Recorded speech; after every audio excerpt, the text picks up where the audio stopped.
കഴിഞ്ഞൊരു വീഡിയോയിൽ അടുക്കത്ത് ഭഗവതി ക്ഷേത്രത്തിൽ പോയിട്ടാകുമ്പോൾ അവിടുത്തെ പ്രധാന പൂജകളെ കുറിച്ച് പറയാന്ന് പറഞ്ഞിട്ടുണ്ടെങ്കിൽ അപ്പോൾ ആ ഒരു വീഡിയോ ആണ് കേട്ടോ ഇത്. ആമയൂട്ട് എന്ന് പറഞ്ഞിട്ട് നമ്മൾ ഒരു ചോറ് ആമയ്ക്ക് വേണ്ടിയിട്ട് ചോറ് വഴിപാട് വയ്ക്കുന്നത്. അപ്പോൾ അത് ഇവിടെ നിന്ന് തന്നെ കിട്ടും. അപ്പോൾ നമ്മൾ രാവിലെ പറഞ്ഞു കഴിഞ്ഞാൽ അവർ കുറച്ച് കഴിയുമ്പോൾ ഒരു ഉച്ചയിലാകുമ്പോൾ അത് റെഡിയാക്കും. അത് നമ്മൾ ഈ ഒരു കുളത്തിലേക്ക് ഇടണം.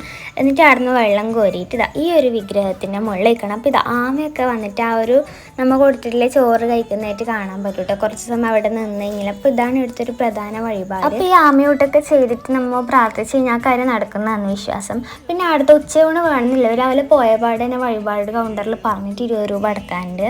പിന്നെ ഈ ഒരു പ്രസാദവും കഴിപ്പിച്ചിട്ടുണ്ടായിന്. ഇതാണ് കേട്ടോ നമ്മൾ 1 മന്ത് മുമ്പ് ചെയ്തിട്ടുള്ള ഗിവ് അവേ വിന്നർ റാസിനാബി. അപ്പോൾ 3 ഡേയ്സിനുള്ളിൽ എനിക്ക് ഇൻസ്റ്റാഗ്രാം DM അപ്പോൾ റാൻഡമായിട്ട് കമൻറ്റ് പിക്കർ വഴി ഒരാളെ സെലക്ട് ചെയ്തായിരുന്നു. ലൈവ് വരാൻ കുറച്ച് തിരക്കും കാര്യങ്ങളൊക്കെ ആയതുകൊണ്ടാണ് വീഡിയോയിൽ വഴി അറിയിക്കുന്നത്.